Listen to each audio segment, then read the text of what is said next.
Kalau mukasyafah ini sudah dibuka oleh Allah, begitu banyak tabir, begitu banyak hikmah yang kita bisa petik dalam kehidupan kita. Yang dulu sebelum mukasyafah kita sering bertanya, kenapa Allah berikan kita ini, kenapa ada peristiwa itu.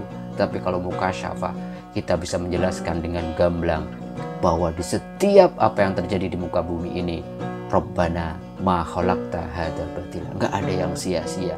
Semuanya Allah berikan, Allah izinkan terjadi karena Allah ingin mengajarkan banyak hal kepada manusia. Assalamualaikum warahmatullahi wabarakatuh. Alhamdulillahirabbil alamin. Allahumma sholli ala sayyidina Muhammad wa ala ali sayyidina Muhammad. Rabbi shrah li sadri wa yassir li amri wahlul 'uqdatam min lisani yafqahu qawli, amma ba'd. Sahabat-sahabatku pemirsa channel Tauhid Cinta yang dimuliakan oleh Allah. Hari ini kita akan belajar bersama tentang muraqabah, sebuah keadaan spiritual di mana kita merasa terus Allah mengawasi gerak-gerik kita di saat sendiri ramai, di saat gelap maupun terang, dan dalam semua momen hidup kita. Kita akan awali belajar bersama tentang muraqabah ini dengan beberapa cerita. Cerita pertama, ada seorang kiai yang kira-kira kiai ini agak diprotes oleh para santrinya karena merasa kiainya memprioritaskan lebih sayang kepada salah seorang santrinya, dan yang memprotes menganggap santrinya biasa-biasa saja. Untuk menjawab protes dari para santrinya, seorang kiai yang bijak ini kemudian menyuruh santri-santrinya termasuk yang disayangi tadi untuk menyembelih seekor burung di tempat yang tidak ada yang bisa melihatnya. Maka dengan segera beberapa santri keluar dari pesantren dan mencari tempat-tempat yang paling tersembunyi. Singkat cerita, dalam beberapa waktu beberapa santri termasuk santri yang disayangi kiai ini kembali, dan yang luar biasa mengagetkan, ternyata seluruh santri yang protes tadi pulang dengan membawa burung yang telah disembelih kecuali santri yang disayangi kiai. Dan kemudian mereka bergumam, ternyata santri yang disayangi kiai tidak bisa menjalankan perintah para kiai tadi. Maka kemudian semuanya bercerita, saya menyembelih burung saya di gua. Ada yang bilang menyembelihnya di tengah hutan, ada yang menyembelih di tempat yang paling sepi. Dan kemudian kiai tadi bertanya, kenapa wahai engkau santriku tidak menyembelih? Tadi kiai menyuruh saya untuk menyembelih burung ini di tempat yang tidak ada yang bisa melihatnya. Dan kemanapun saya berada, saya merasa tidak ada tempat yang tidak ada yang melihat, karena Allah selalu melihat saya. Melihat dan mendengar jawaban santrinya ini, kiainya hanya berkata, kalian semua tahu sekarang kenapa saya lebih menyayangi santri kita, teman kita ini. Cerita kedua, Ibnu Umar itu pernah melakukan perjalanan dari Madinah ke Mekah. Di tengah-tengah perjalanan, kemudian dia mendapati seorang budak yang punya tugas mengembala beberapa gerombolan domba. Maka Ibnu Umar mengatakan, wahai sang gembala domba, maukah engkau menjual salah satu saja seekor dombamu?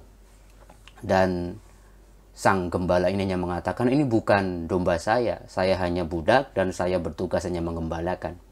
Ibnu Umar mengatakan, toh cuman satu, dombamu ribuan, pasti tuanmu tidak tahu.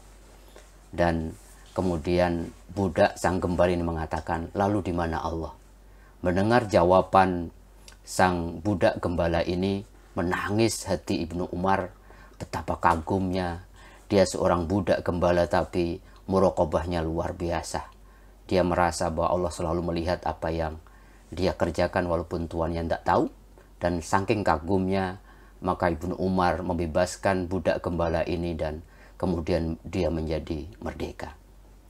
Di lain kesempatan, khalifah yang kedua dari Khulafaur Rasyidin, Umar bin Khattab, selalu belusukan di tengah malam Di satu malam ketika beliau belusukan, dia mendengar pembicaraan seorang ibu dengan putrinya. Ternyata ibu ini sama putrinya itu menjual susu domba, dan ibunya mengatakan, "Nak, campurilah susumu dengan air, toh nggak banyak yang tahu bahwa itu sudah tercampur. Dan toh Amirul Mukminin Umar bin Khattab tidak akan pernah tahu apa yang kita lakukan." Putrinya kemudian menjawab, "Memang Amirul Mukminin boleh jadi tidak melihat dan tidak mengetahui perbuatan kita, tapi Tuhannya Amirul Mukminin pasti tahu." Mendengar itu betapa kagetnya Umar bin Khattab melihat putri yang belia begitu luar biasa muraqabahnya. 3 cerita yang saya sampaikan tadi adalah esensi muraqabah. Sebuah kondisi spiritual ketika seorang hamba sudah betul-betul menyadari dalam semua momen hidupnya, dia sadar betul Allah mengawasinya, Allah melihatnya, Allah memonitor gerak-gerik bahkan apa yang terlintas dalam batinnya. Dia yakin betul Allah tahu. Oleh karenanya, bahwa muraqabah sejatinya adalah aplikasi dari sebuah ayat Al-Quran, Ali Imran ayat 5. Bismillahirrahmanirrahim. Innallaha la yakhfa alaihi syai'un fil ardi wala fis sama. Allah mengatakan tidak ada yang tidak aku ketahui baik di langit maupun di bumi. Surat Al-Hadid 57 ayat 4 mengatakan Bismillahirrahmanirrahim. Wa huwa ma'akum aina ma kuntum wallahu bima ta'maluna basir. Allah itu bersama kita dimanapun, kapanpun, dalam kondisi apapun. Dan Allah tahu persis apa yang kita lakukan. Bahkan kalau kita baca hadis Rasulullah tentang arkanul iman, arkanul Islam, dan ihsan, ada sebuah kalimat ketika Jibril mengatakan kepada Rasulullah, "Akhbirni ma huwal ihsan." Kabarkan kepadaku, wahai Muhammad, apa itu ihsan. Rasulullah mengatakan, "Al-ihsanu an ta'budallah ka'annaka tarahu fa illam takun tarahu fa innahu yaraka." Yaitu ketika engkau menyembah Allah seakan-akan engkau melihat Allah. Dan ketika engkau tidak bisa melakukan itu, yakinlah bahwa Allah melihat ketika engkau beribadah. Oleh karenanya, sahabat-sahabatku, muraqabah adalah sebuah kesadaran spiritual ketika seseorang sudah menyadari betul bahwa seluruh tindak tanduknya, apa yang ada dalam hatinya, apa yang difikirkannya, apa yang dilakukannya, baik dalam keramaian maupun sepi, walaupun tidak ada seorang pun tahu, dia yakin Allah memonitor, Allah mengawasi dan melihatnya. Oleh karenanya, kalau orang sudah tumbuh sikap muraqabahnya, pertama dia akan selalu ikhlas dalam melakukan sesuatu. Karena boleh jadi yang tampak dari luar orang lain tidak tahu, tapi kalau muraqabahnya sudah dia hidupkan dalam batinnya, dia jaga betul niatnya lurus hanya untuk Allah, tidak untuk selain Allah.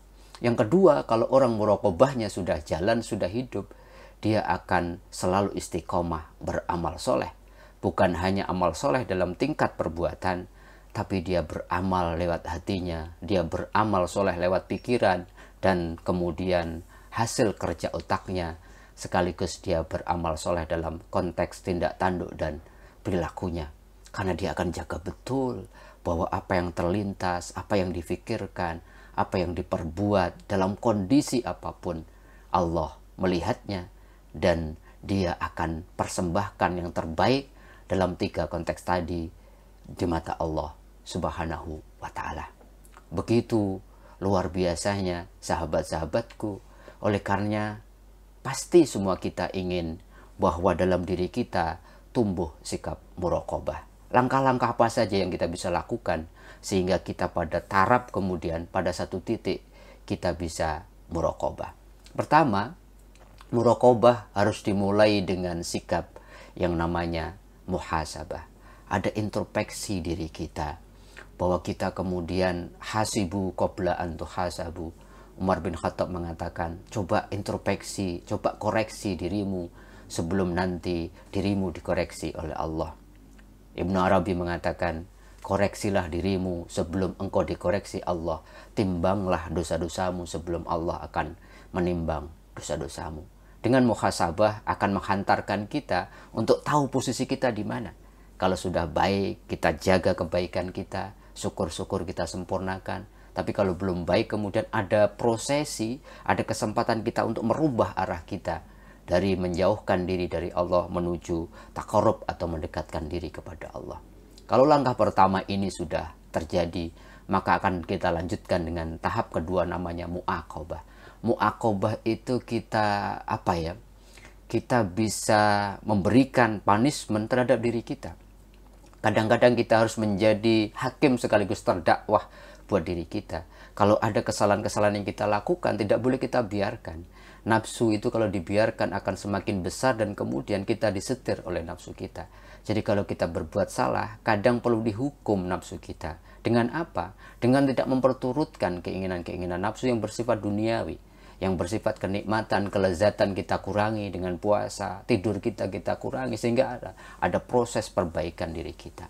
Yang ketiga, kalau mu'aqobah sudah, ada muhasanah. Nah, muhasanah ini proses selanjutnya dari mu'aqobah.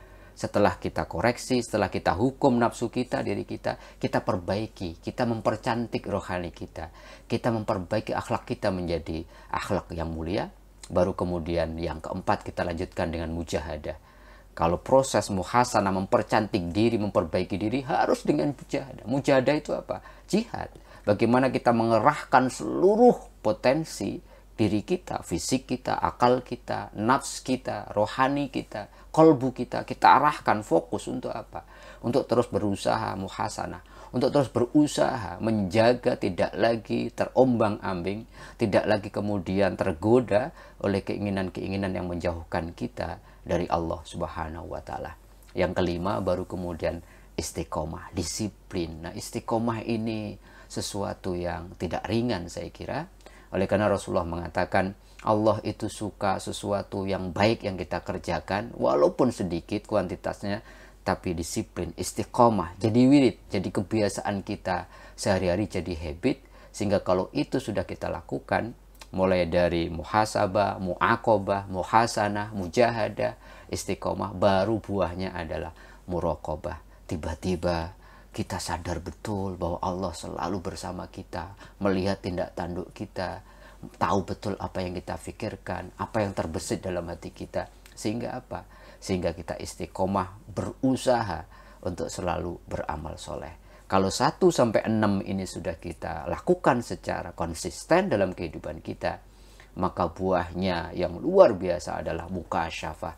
Tiba-tiba Allah bukakan tabir antara diri kita dengan Allah. Begitu banyak hikmah yang kita bisa lihat, begitu banyak ilmu yang kita raih tanpa belajar, namanya ilmu kemudian huduri. Bagaimana kita ilmu laduni, bagaimana kita tiba-tiba diberikan ilham yang luar biasa.